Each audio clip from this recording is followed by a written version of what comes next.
Hello guys, welcome to my channel Virat study express. आज हम अपने चैनल पर पार्टनरशिप से रिलेटेड एमसीक्यूज़ लेकर आए हैं जो बहुत ही इम्पॉर्टेंट हैं। प्लीज़ जितने एमसीक्यूज़ आप करोगे, मेरी रिक्वेस्ट है आप सभी से कि जितने एमसीक्यूज़ आप करोगे उतना आप सभी के लिए बेनिफिट है। एक कॉपी और एक पेन ले लीजिए। जैसे जैसे एमसीक्यूज़ चलते जाएंगे आप चेक कर लीजिए कि आपके कितने गलत हैं और कितने सही हैं। ठीक है, तो आप अपने मार्क्स काउंट कर लीजिएगा। ये टोटल को 15 क्वेश्चंस हैं, तो अब देखिएगा 15 में से आपके कितने मार्क्स आते हैं। तो question first is an act of a firm means. An act of a firm means option A any partner or agent of the firm which give rise to a right enforceable by or against the firm. B. Any act by all the partners. C. Any omission by all the partners. D. All of the above. देखिए सभी जितने भी यहाँ पर हैं, मैं सभी से रिक्वेस्ट करूँगी कि प्लीज़ आप सभी क्वेश्चन पढ़ते वक्त पेशेंस रखिएगा। जल्दबाजी में कोई भी आंसर टिक मत कीजिए और बहुत केयरफुली पढ़िएगा। पूरे ऑप्शंस को बहुत अच्छे से पढ़िए। यस, कि ये कह रहे हैं इस क्वेश्चन में कि जो फर्म का एक्ट है वो कोई भी एक्ट है, उसका मतलब क्या।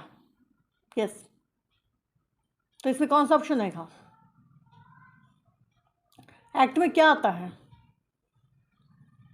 Right answer is all of the above, यानी कोई भी पार्टनर या फर्म का एजेंट, ठीक है, which give rise to a right enforceable by और अगेंस्ट द फर्म, जिसको मतलब वो कोई भी कार्य करता है या वो अगेंस्ट में हो या फर्म में, वो इन्फोर्सिबल होगा। Be any act by all the partner सभी पार्टनर्स द्वारा कोई भी कार्य किया जाना वो एक्ट ऑफ द फर्म माना जाएगा। Any omission by all the partner, अगर सभी किसी भी पार्टनर द्वारा या सभी पार्टनर्स द्वारा कोई ओमिशन किया गया है, कोई कार्य नहीं भी किया गया है या ओमिशन किया गया है, या मतलब कोई भी कुछ भी हो, लॉस और प्रॉफिट हो, वो सभी जो है an act of the firm माने जाएंगे। Next question number 2, to start a partnership business what should be the minimum number of a partner. बहुत बार आता है, बहुत बार पूछा जाता है हर एग्ज़ाम में, तो ये तो पता ही होना चाहिए। राइट आंसर इज 2, मिनिमम 2 तो होने ही चाहिए। Okay, next question, what type of agreement is used to form a partnership business. Yes, किस तरह का एग्रीमेंट बनता है पार्टनरशिप के लिए? रिटन एग्रीमेंट होता है, ऑरल एग्रीमेंट होता है, या दोनों ही होते हैं, रिटन और ऑरल, या कोई भी नहीं होता, बिना एग्रीमेंट के भी पार्टनरशिप बन जाती है? बताइएगा। राइट आंसर इज रिटन और ऑरल agreement.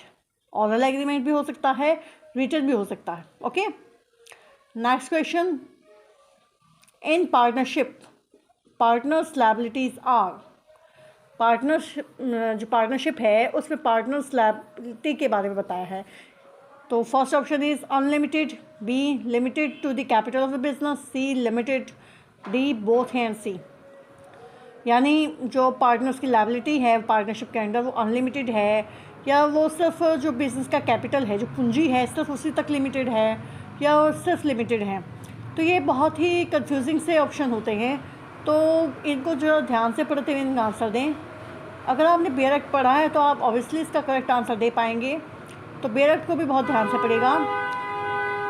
Yes, right answer is unlimited. याद रखिएगा, in partnership okay, in partnership partners liability are unlimited. Okay, next question, is a partnership firm considered as a separate legal entity? Okay, ये बहुत important question है। बहुत बार बच्चे इसको गलत करते देते हैं, उनको आता भी होता है लेकिन फिर भी गलत हो जाता है उनसे, तो ये अच्छे से पढ़ लीजिए। इज़ अ पार्टनरशिप फर्म, क्या पार्टनरशिप फर्म को सेपरेट लीगल एंटिटी कंसिडर किया जाएगा? यस,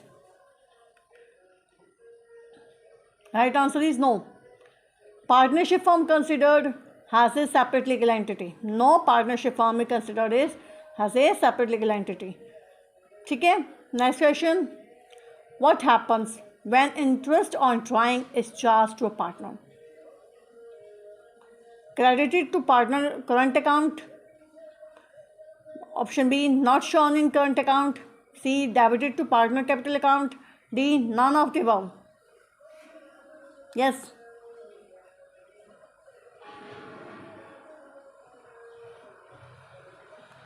ये है debited to partners capital account. Okay. Next question.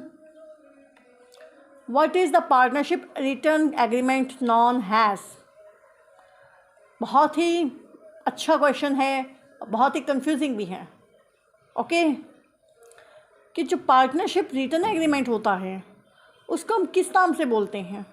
Partnership contract बोलते हैं, एग्रीमेंट बोलते हैं, या वो पार्टनरशिप डीड के नाम से जाना जाता है, या पार्टनरशिप एक्ट बोलते हैं? देखिए, पार्टनरशिप एक्ट तो हो नहीं सकता. ठीक है. तो आप बता दीजिए कि इसका 3 ऑप्शन में से क्या आंसर है, यानी ABC में से बता दीजिए. किसको एग्रीमेंट बोलेंगे, पार्टनरशिप कॉन्ट्रैक्ट बोलेंगे, या पार्टनरशिप डीड बोलेंगे? तो right answer is partnership deed बोलेंगे. Okay. What is the partnership return agreement known has? Partnership deed. Next question. In which kind of partnership one partner has unlimited liability and other partner have limited liability? Yes. ये किस तरह की partnership है कि एक partner की तो unlimited liability है और दूसरे पार्टनर की लिमिटेड लायबिलिटी है? यस. किस तरह की पार्टनरशिप है ये? Option A, partnership at will. Option B, limited liability partnership. C, general partnership. D, particular partnership. क्या है इसका right answer? Right answer is limited liability partnership. Okay. Next question. Which type of partnership have no agreement in term of the duration of partnership? तो बताइए इसका right answer क्या है? बहुत important है, बहुत बार आता है. Option A, partnership at will. B, limited partnership. C, general partnership. D, particular partnership. Yes. क्या हो सकता है ये किस तरह की पार्टनरशिप है? जब एग्रीमेंट में पार्टनरशिप की ड्यूरेशन को लेकर कोई भी टर्म शामिल नहीं है, पता ही नहीं वो कितने ईयर्स तक चलेगी, कितने मंथ्स तक चलेगी, लाइफ टाइम है या नहीं है, कुछ नहीं पता, ड्यूरेशन का कोई पता नहीं. तो ये है partnership at will. Okay. Right answer is partnership at will, यानी जहाँ पर ड्यूरेशन का पता ना हो पार्टनरशिप के, वहाँ पर partnership at will. Okay. Next question. What information shall be given to the registrar of firm by a registered partnership firm? Option A, new opening closing of the existing branch if any. Okay. B option, change in name of and address of the partner, change in constitution of the firm. C, what there is change in the name of the firm और in location of the principal place of business. D, all of the above. बताइए.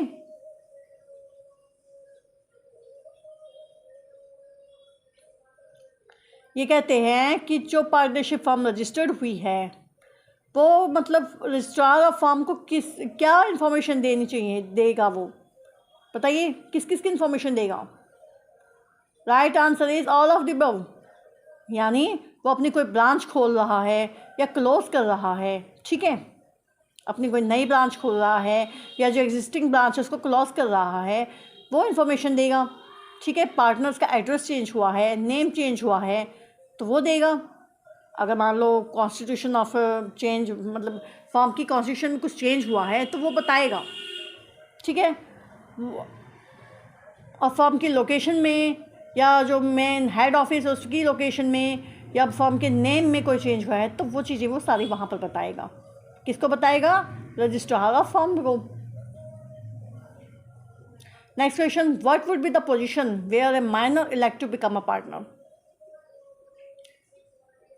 Option A, his share in property and profit of the firm shall be share to which he was entitled has a minor. B, his right and liability has a minor continue up to the date on which he become a partner. C, He also become personally liable to third party for all acts of the firm done since he was admitted to the benefit of partnership. D. All of the above. Right option क्या है जल्दी बताइए please, बहुत important question है. Right answer is yes D, all of the above. यानी अगर minor partner बनना choose करता है, ठीक है, तो उसकी क्या पोजीशन होगी. यस, ये सारी चीज़ें होंगी जो एक पार्टनर की होती हैं. ओके, वही पोजीशन होगी जो एक पार्टनर की होती है. Next, what are the right of partner after dissolution. Dissolution के बाद पार्टनर्स की क्या राइट रहेंगी. Option A, to have the surplus distributed among the partners or their representative according to their right. Option B, to have business wound up after dissolution. C, to have the property of the firm applied in payment of the debt and liabilities of the firm. Last option, all of the above. Yes, क्या क्या right होंगे partners के.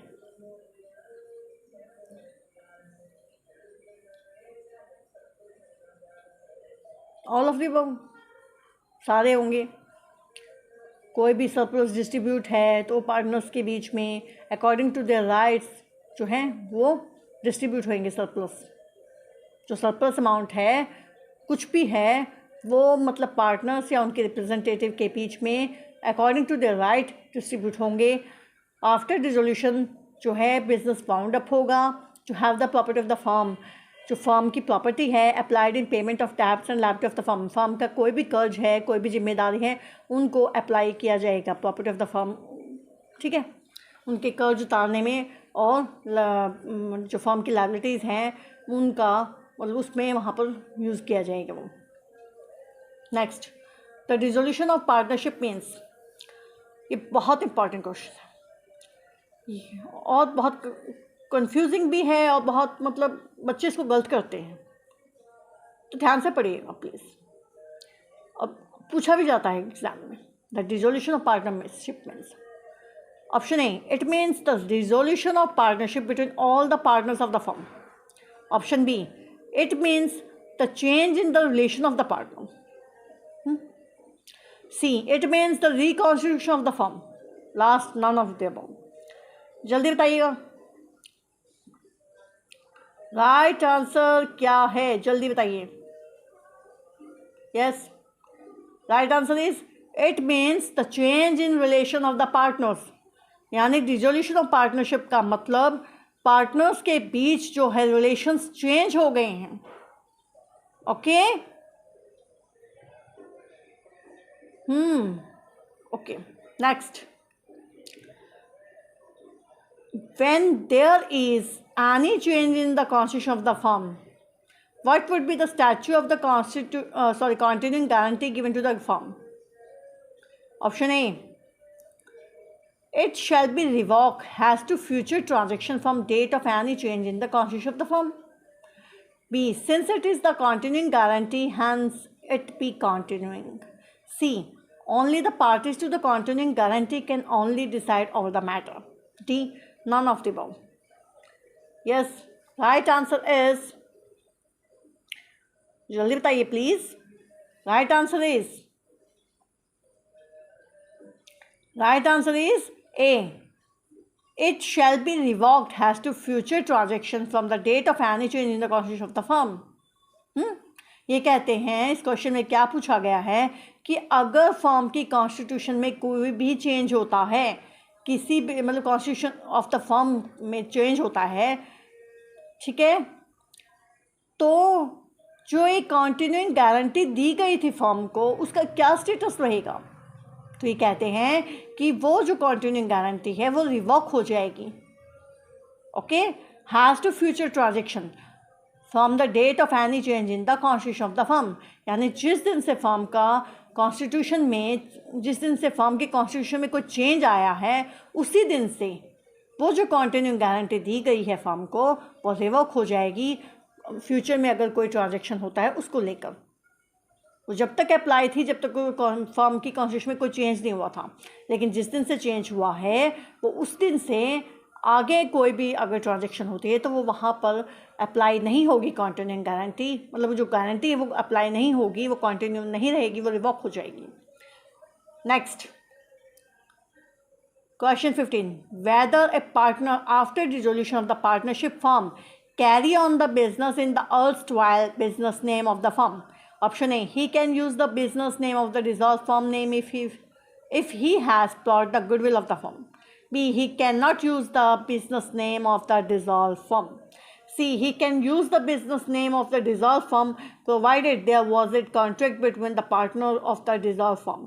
D, both the point mentioned at A and C are correct. Yes, बहुत lengthy question है ये, जल्दी से बताइएगा।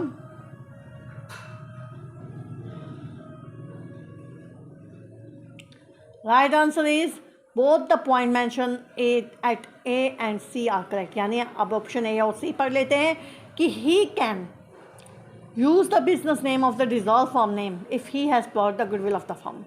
यानी पार्टनरशिप के डिसोल्यूशन के बाद पार्टनर जो है बिजनेस का नाम यूज़ कर सकता है, जो डिसॉल्व फर्म हुई है उसका नाम यूज़ कर सकता है अगर उसने गुडविल खरीदी है, प्लॉट की है, गुडविल खरीदी है फर्म की तो।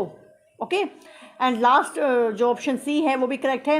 वो पढ़ते हैं ही can use the business name of the dissolve firm, कर सकता है provided there was a contract between the partner of the dissolve firm. परंतु जो डिसॉल्व फर्म हुआ है उनके पार्टनर्स के बीच ये कॉन्ट्रैक्ट होना चाहिए कि after dissolution of the partnership firm जो एक पार्टनर है वो उस फर्म का नाम यूज़ कर सकता है, वो कॉन्ट्रैक्ट में मेंशन होना चाहिए। ठीक है, तो ये 15 क्वेश्चन हमारे कंप्लीट हो गए हैं। आप सभी से रिक्वेस्ट है प्लीज़ अपने अपने नंबर चेक कर लीजिए। अगर आपके 10 से बिलो बन रहे हैं मार्क्स तो आपको बहुत तैयारी की ज़रूरत है। अपनी तैयारी को बहुत शिद्दत से कंटिन्यू रखिए और जिनके अबव 15 हैं मैं उनसे कहूँगी कि वो भी अपनी तैयारी ना छोड़ें और वो भी लगे रहें, क्योंकि जो लॉ है वो एक ऐसा सब्जेक्ट है, उसमें इतने सारे सब्जेक्ट्स हैं कि वो कंटिन्यू पढ़ते रहना बहुत ज़रूरी है। अगर आप बीच में ब्रेक लेते हो तो आप पढ़ा हुआ सारा भूल जाएंगे। अपनी स्टडी को कंटिन्यू रखिए, थोड़ा थोड़ा रोज़ पढ़िए। ठीक है, अगर आपको टाइम नहीं मिला फिर भी पढ़िए। अगर आप ब्रेक ले लेंगे तो आप जितना भी पढ़ चुके हैं उसको आप रिवाइज़ करेंगे तो बेटर रहेगा। अगर आप उसको बहुत दिनों बाद 2-3 महीने बाद भी अगर रिवाइज़ करोगे तो आप भूल जाओगे। इसलिए उसको अगर एक बार आप पढ़ रहे हो तो उसको दोबारा रिपीट जरूर करिए उसी टाइम, चाहे वो MCQs हो, चाहे वो बेयर एक्ट हो, चाहे वो टेक्स्ट बुक हो, जो भी आप पढ़ रहे हैं प्लीज़ उसको रिवाइज जरूर करिए 3 टाइम्स, आपको ज़रूर याद रहेगा। And lastly thanks for watching my video. Please like कीजिएगा, कमेंट कीजिएगा, शेयर कीजिएगा and subscribe my channel please. Thank you so much.